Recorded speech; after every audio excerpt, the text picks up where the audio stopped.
Chhattisgarh BJP Bengal हिंसा मामले को आसानी से छोड़ने के मूड में नजर नहीं आ रही है। छत्तीसगढ़ बीजेपी धरना प्रदर्शन और वर्चुअल सभा के बाद अब कार्यकर्ताओं को बंगाल भेजेगी। वहां के हिंसा प्रभावित कार्यकर्ताओं और समर्थकों को आर्थिक सहयोग भी करेगी। छत्तीसगढ़ बीजेपी कार्यकर्ताओं का दल बंगाल में पीड़ित कार्यकर्ताओं और उनके परिजनों से मुलाकात कर रिपोर्ट तैयार करेगा। पूर्व मंत्री बृजमोहन अग्रवाल ने कहा है कि देश में जहां जहां लोकतंत्र खतरे में पड़ता दिखाई देगा, वहां बीजेपी कार्यकर्ता और समर्थकों के साथ ज्यादती की जाएगी। वहां वहां पार्टी के कार्यकर्ता उनको सपोर्ट करने के लिए जाएंगे। कांग्रेसी नेता और संसदीय सचिव विकास उपाध्याय का कहना है कि भाजपा की शुरू से ही फितरत रही है कि वो इस तरह के मुद्दों पर राजनीति कर लोगों को बांटती है और भड़काती है। देश का कोई भी राज्य जहां पर लोकतंत्र की हत्या होती है, अपोजिशन को सम्मान नहीं मिलता है, तो इन बातों का विरोध पूरे देश में करेगी और उसके माध्यम से वहां की सरकार को मजबूर करेगी कि वो सत्ता में है तो उसके गुरूर में मगरूर ना हो, और मगरूर होगी तो भारतीय जनता पार्टी उसके लिए जो भी करना पड़ेगा वो करेगी। भारतीय जनता पार्टी के पास अभी कोई काम नहीं रह गया और भारतीय जनता पार्टी के लोग आत्मीय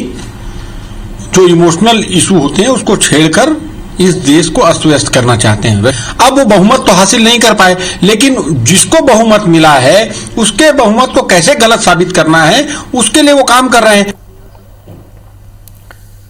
राजेश मिश्रा हमारे सहयोगी और ज्यादा जानकारी के साथ इस खबर पर हमारे साथ सीधे इस वक्त रायपुर से जुड़ रहे हैं। राजेश, शुरू से देखने में आ रहा है क्योंकि कोरोना काल में बाहर घर के बाहर बैठकर प्रदर्शन किया बीजेपी के कार्यकर्ताओं और पदाधिकारियों ने। वर्चुअल सभा हुई जिसमें राष्ट्रीय स्तर के नेता भी संबोधित किए, और अब चूंकि बंगाल जाने वाले बीजेपी कार्यकर्ता, तो क्या कुछ स्ट्रेटेजी होगी, किस तरीके से वो बंगाल जाएंगे, किस तरीके से वहां लोगों से मुलाकात करेंगे?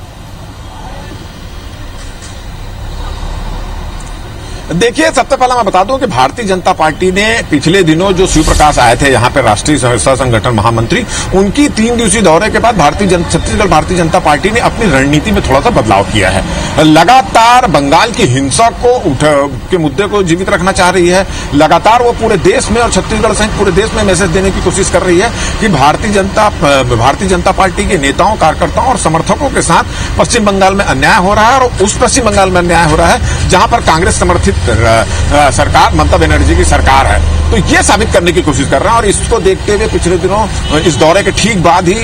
भारतीय जनता पार्टी ने भारतीय जनता पार्टी के नेताओं ने पूरे प्रदेश में अपने अपने घरों के सामने धरना प्रदर्शन किया। उसके बाद इसकी वर्चुअल रैली आयोजित की गई, जिसमें पूरे देश में एक साथ ये वर्चुअल रैली थी, जिसमें राष्ट्रीय नेताओं ने संबोधित किया, जिसमें भारतीय जनता पार्टी के सभी नेता, कार्यकर्ता और प्रबुद्ध जन शामिल हुए थे, और पूरे देश में मैसेज दिया गया। अब उन कार्यकर्ताओं जो इस वर्चुअल रैली में शामिल हुए थे उनको ये निर्देश दिया गया है कि वो अपने अपने इलाके में जाएं और बंगाल में जो हिंसा हो रही है उससे आम लोगों को भी अवगत कराएं कि किस तरह से वहां पर लोकतंत्र की हत्या की जा रही है। अब इसी क्रम में अब आगे बढ़ते हुए भारतीय जनता पार्टी ने यह निर्णय लिया है कि बंगाल में भारतीय जनता पार्टी के नेताओं, कार्यकर्ताओं और समर्थकों के साथ जो ज्यादती हो रही है उसका वो सहयोग करेंगे, आर्थिक रूप से सहयोग करेंगे, जरूरत होगी तो उसके लिए आर्थिक सहयोग भी प्रदान करेंगे, वहां भेजेंगे। और अगर आवश्यकता पड़ी, लगा कि वहां पर स्थिति और बिगड़ती जा रही है, तो भारतीय जनता पार्टी के कार्यकर्ता वहां पर जाएंगे, उन लोगों को मॉरली सपोर्ट करेंगे और वहां की पूरी रिपोर्ट तैयार करेंगे, वहां के लोगों से बातचीत करेंगे और अपने अपने इलाके के लोगों को बताएंगे, और केंद्र सरकार को और जो उचित माध्यम होगा उस माध्यम से भी इस मामले को उठाएंगे। तो कुल मिलाकर यह कहा जाता है कि भारतीय जनता पार्टी, छत्तीसगढ़ भारतीय जनता पार्टी बंगाल हिंसा को लेके मुद्दे को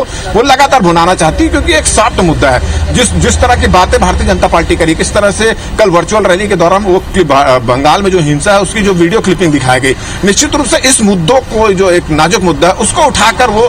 विधानसभा चुनाव की ओर एक कदम आगे बढ़ा रही है और इस मुद्दे को जीवित रखना चाहती है। और जब हमारे इस समय भारतीय जनता पार्टी के जो वरिष्ठ नेताओं से भी बातचीत हुई तो उनका यह कहना है कि जहां जहां पर भारतीय जनता पार्टी के कार्यकर्ताओं, नेताओं के साथ ज्यादती होगी, जहां जहां पर लोकतंत्र की हत्या होती नजर आएगी, जहां जहां पर लोकतंत्र का उल्लंघन होता नजर आएगा, वहां पर भारतीय जनता पार्टी के कार्यकर्ता जाएंगे और हर तरह से इसको उजागर करने की कोशिश करेंगे। बिल्कुल राजेश, और जिस तरीके से देश भर में इस बात की चर्चा रही, कहीं कहीं इस